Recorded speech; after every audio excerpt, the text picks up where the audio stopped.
Have you ever opened your closet, stared at it for a full minute, and thought, why do I have so many clothes and nothing to wear? Yeah, you're not alone. Most of us live in spaces filled with stuff, drawers that won't close, shelves that bend under pressure, and boxes we haven't opened in years. We call it just being busy or not enough storage, but really it's a sign of something deeper. That's where the philosophy of Danshari comes in. It's more than just tidying up, it's about changing the way we live and think. Let's break it down. Dan means to refuse, as in, don't bring more unnecessary stuff into your life.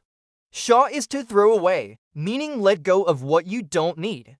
And Re is to separate, to free yourself from being emotionally tied to your things. But here is the twist. Danshari isn't about throwing everything away and living with one spoon and a sleeping mat. It's about creating space, physical space, yes, but also emotional space. Mental clarity, room to breathe. It's not about how little you have, it's about how free you feel. Think about your closet. Let's be honest, most of it is full of just-in-case clothes. The jeans that almost fit, the formal wear for an event that never came. The someday I'll go jogging shoes. Danshari asks one simple question. Does this serve who I am right now? Not who you were or who you might be, just now. If it doesn't, maybe it's time to let it go. And you know what happens when you start doing that? It's like a domino effect. Your mind feels lighter. You stop feeling overwhelmed in your own space. You make decisions faster. You realize that you don't need more storage bins. You just need fewer things. But here's the really cool part. It's not just your home that changes. Your mindset starts to shift too. You begin to notice how many things in your life you hold onto out of habit. Not just objects, but routines, relationships, even emails. You start clearing out not just your closet, but your calendar. You stop saying yes to everything. You start asking, does this add value to my life? And if the answer is no, you learn to let it go.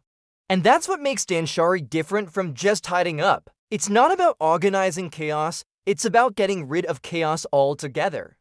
It is not asking you to find the perfect storage box for junk, it is asking why you need the junk in the first place. This way of living teaches you that space isn't empty, it's powerful. Space gives you room to move, think, breathe. You stop feeling suffocated by your belongings and start feeling supported by them. Everything you keep has a purpose, nothing drags you down. And when you let go of what doesn't serve you, you gain so much more: clarity, focus, calm. It's not always easy. Sometimes, we keep things because they remind us of people or memories.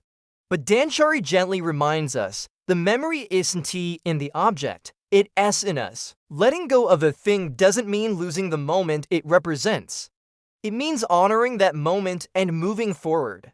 So maybe it starts with a drawer, or that one weird corner in your kitchen. Maybe it's finally getting rid of that jacket you haven't worn in 5 years, or unsubscribing from 10 useless newsletters. Each tiny act of letting go builds strength, and little by little, your life gets lighter. You're not just making space in your home, you're making space for yourself. And in a world that keeps telling you to buy more, do more, be more, Danshari reminds you that maybe, just maybe, less really is more.